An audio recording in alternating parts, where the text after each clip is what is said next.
All beekeepers need to have some skills in migrating or shifting colonies, because the need is bound to arise at some stage during your beekeeping career. There are many reasons why bees need to be moved. For example, if you're getting renovations on your house, you might have to shift a hive in your backyard only a short distance. You may wish to purchase a hive, and you've got to go to where you're purchasing the hive and bring it to your property, so you need that skill. As you become a larger beekeeper, often you decide that you want to shift bees to honey flows or pollen flows some distance away. And the methods you use depend on how far you're going to move the hive, and especially the time of the year. And that is really critical. Bees incubate their brood at 34 degrees Celsius, and heat kills bees. So if you don't give bees enough ventilation when you shift them, you'll end up with dead hives. It's also important when you shift bees any distance that they are firmly held in place. It's no good putting the hives in the back of a box trailer and away you go. By the time you get there, you'll end up with just pulp. Because of the bouncing of the trailer, it will pulp the wax and the bees will all be smothered. So we're going to go through all the different methods in this video to upgrade your skill, and so you know how to move bees under different circumstances. The first one will be shifting bees a short distance, for example in your backyard. This method demonstrates moving hives a short distance. For example, if someone was doing some renovations in your yard and you had to move a short distance. It's handy to have an assistant, and I had an assistant, curator of the Illawarra Bee Garden in Phillips, to help me lift. The important thing was, you would have noticed, we kept our back straight. We lifted with our legs, so we're not going to cause any occupational health and safety hazards, because bees can be quite heavy. You can also use a barra, with a fork on it, to shift bees a short distance like that. You do it in the daytime, so it's important that you do this preferably in the daytime, and you shift about 3 metres, so where the hive was originally, the bees can see where you shifted the colony to. If you've got to shift, say, 10 metres, 15, 20 metres, you might have to do it over 3 or 4 moves, and you can do them on consecutive days. The other trick that's used is to place some grass at the entrance of the colony. So I'm going to place some grass at the entrance of the colony now, just like that.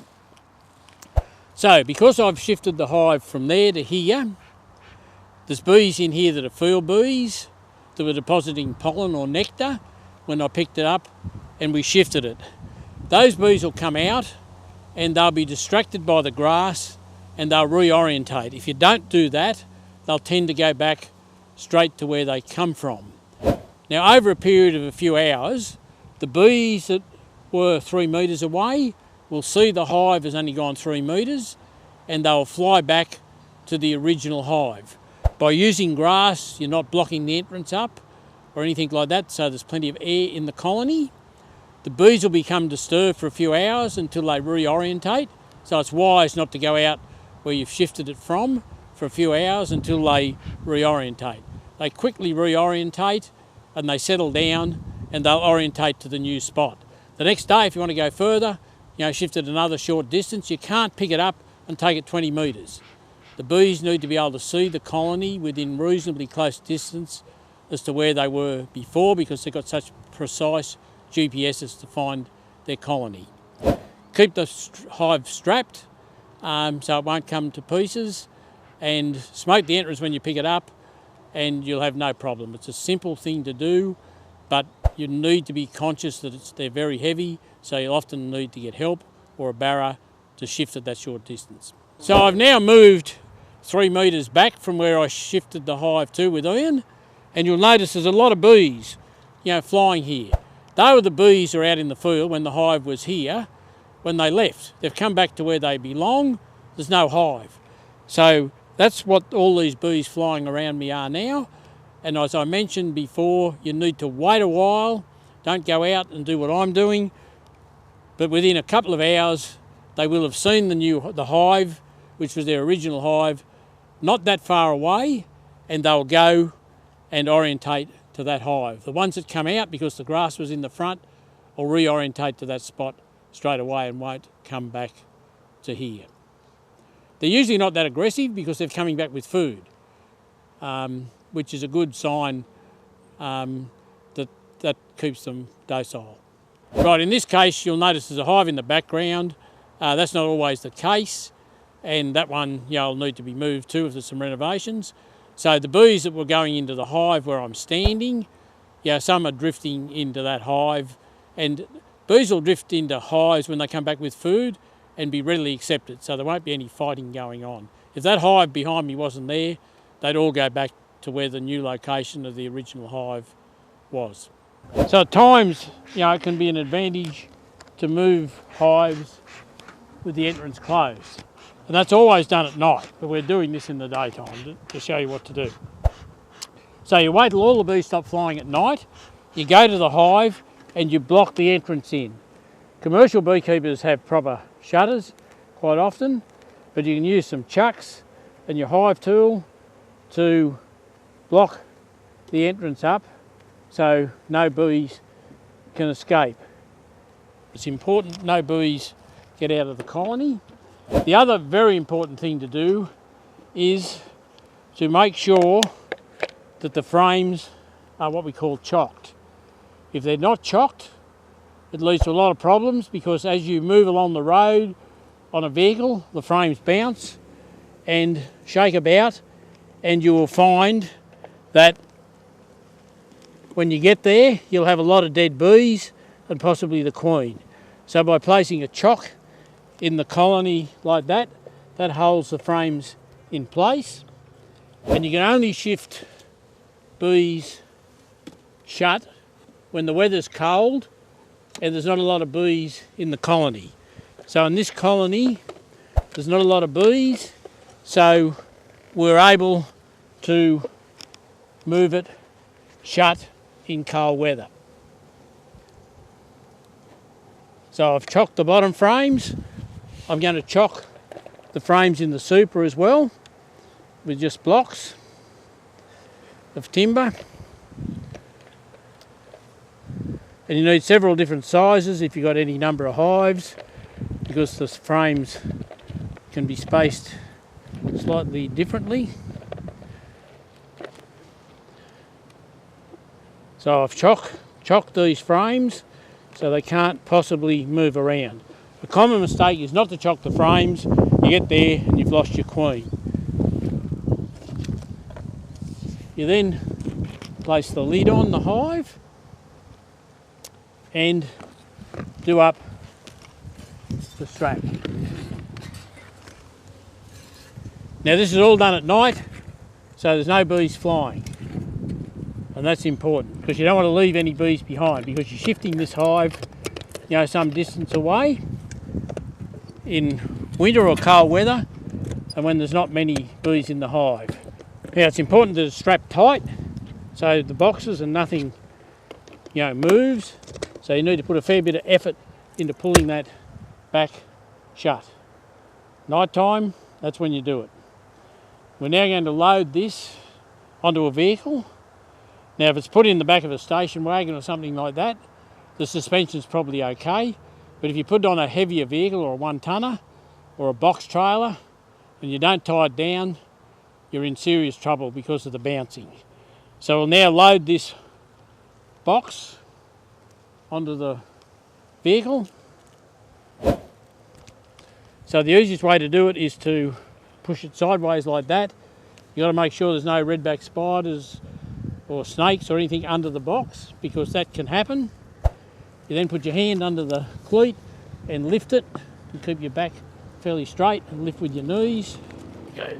So you walk over, then put it up that way. Oh, we're opposite.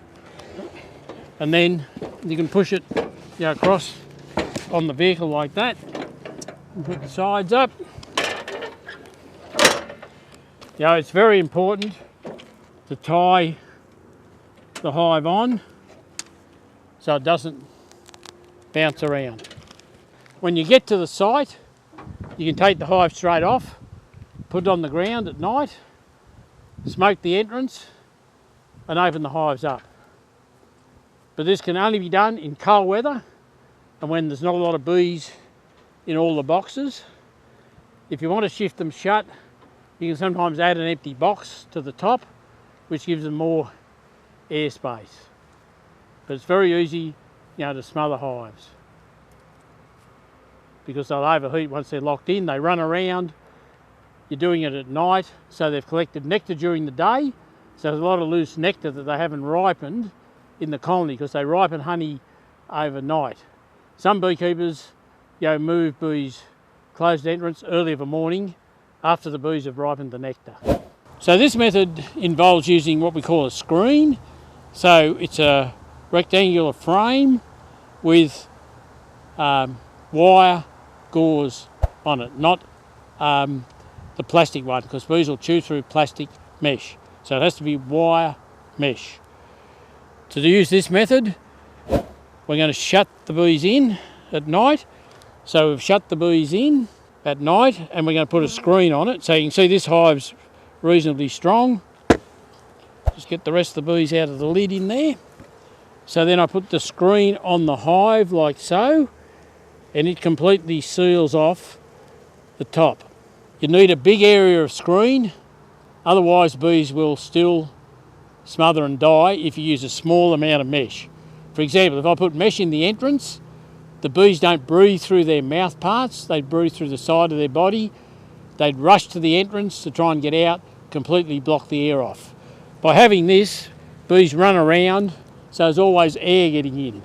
You need something like this to put on the top when you put the M-lock hive fastener on, or you can put the lid back somewhere like that, so there's air getting in here, under here, and you can shift it that way, but it takes more space on a vehicle. So normally you'd use something like this, put that there, pick the hive up, strap it with the strap over this piece of timber so it doesn't damage the gauze, and tighten the strap. As we saw in the previous part of this video, I've already chocked the frames, so the frames can't move about to squash any bees. So it's done like that. You can then load it on to a vehicle. It's shut in so the bees can't get out. You'd rope it down if it's on a vehicle with heavy springs, a station wagon, something like that. You can put it in the back of a station wagon and away you go like that. When you get to the site, smoke under the screen to chase the bees off it, smoke the entrance and let the bees out. So that's how you can shift strong hives in hot weather with a screen. Another method that can be used to shift bees is open entrance. Probably 99% of commercial beekeepers always move hives open entrance. So when you move open entrance, you don't shut the hive in, you just go to the hive, say about an hour before dark, you puff the entrance and you pick the hive up and load it onto the vehicle after chocking the frame so that they're not loose. You then load it onto a vehicle, the hives, if there's more than one or whatever, and you leave the vehicle stopped there until dark, rope the hives down and then drive off. The bees are out in the field will come back. Because they've got food, they'll go into any hive. The hives are healthy, so there's absolutely no problems and they won't smother. And that's the most common method used. If you're a smaller beekeeper and you're worried about hives smothering, you can still move them open entrance in the back of a station wagon or vehicle, provided you wrap them up in some type of shade cloth. Commercial beekeepers, when they load hives open, often cover the whole load with shade cloth, so bees can't escape, so they have no problems with them escaping on the road. The critical thing is you don't park under street lights at night, or get fuel. You have enough fuel to go the distance. So this is a method, just putting them on, tying them down and going. When you get to the site, you wait till the next morning. That's important. By waiting till the next morning, the bees are flying off the vehicle, and then you just load them on the ground and they'll drift into the hives and all will be fine. You don't unload open entrance bees at night. So this is another method where you can move bees open so the entrance is not shut. So I've loaded these much later of an afternoon than normal open entrance moving when the bees have stopped flying. I put some Ceylon cloth or shade cloth on the ground, big enough to wrap around the whole hive, and I've tied it so it's totally bee proof. The hive's been strapped with an M-lock and the frames have been chocked so they don't move around. So now, once it's dark or the bees have stopped flying, I can just pick this up, put it in the back of my station wagon, and away I go. There's plenty of air gets around it, the bees can come out of the entrance, they get entrapped in the shade cloth, so there's plenty of air still going through it, so they're not going to smother. So if you don't have a screen to go on the top, this is another method you can use so your bees don't smother if you've got to go a reasonable distance in hot weather with strong hives. Red light is often handy, bees can't see red, so if you want to see in the dark a bit when you're doing this, a red light's an advantage, like a tail light on a push bike with a battery in it or something like that.